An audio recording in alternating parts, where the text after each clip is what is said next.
Hi friends, ఈరోజు మనము పెళ్లి గురించి చూస్తాం. పెళ్ళి అనగానే ఏ మంచి పని చేయాలన్నా ఫస్ట్ వినాయకుడిని పూజ చేస్తారు. వినాయకుడితో పెళ్లి తంతు ప్రారంభిస్తారు.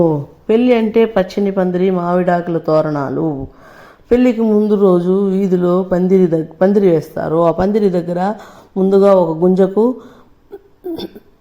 పసుపు కుంకుమ అంతా పెట్టి అక్కడ ముత్తైదువులను పిలిపించి టెంకాయ కొట్టి కర్పూరంతో చూపించి అంతా చేసి తర్వాత పందిరి వేస్తారు. పువ్వులతో అలంకారం చేస్తారు.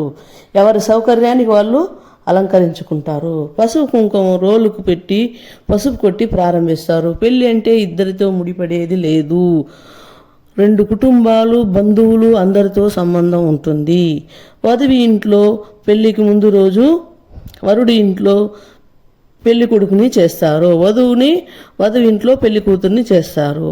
ఆ తర్వాత నలుగు, మంగళ స్నానాలు అంతా జరిపిస్తారు. అందరూ ఒక చోట చేరుకుని పెళ్లి కొడుకుని పెళ్లి కూతుర్ని కూర్చోబెట్టి పండితులు వేద మంత్రాలు చదువుతారు. మంగళ వాయిద్యాలు ఉంటాయి. పెళ్లిలో పెళ్లి కొడుకుని శ్రీనివాసుడిగాను, పెళ్లి కూతుర్ని మహాలక్ష్మిగాను మనం భావిస్తాము.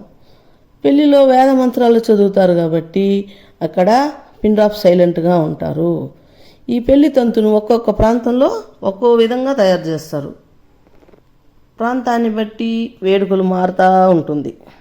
జీలకర్ర బెల్లం పెట్టిస్తారు, కాలికి మెట్టులు పెట్టిస్తారు, కాశీ యాత్ర చేస్తారు. తర్వాత కన్యాదానం జరుగుతుంది, బ్రహ్మముడి వేయడం, మాంగళ్య ధారణ, ఇవంతా ఒక్కొక్క వేడుకగా జరిపిస్తూ ఉంటారన్నమాట. పెళ్ళిలో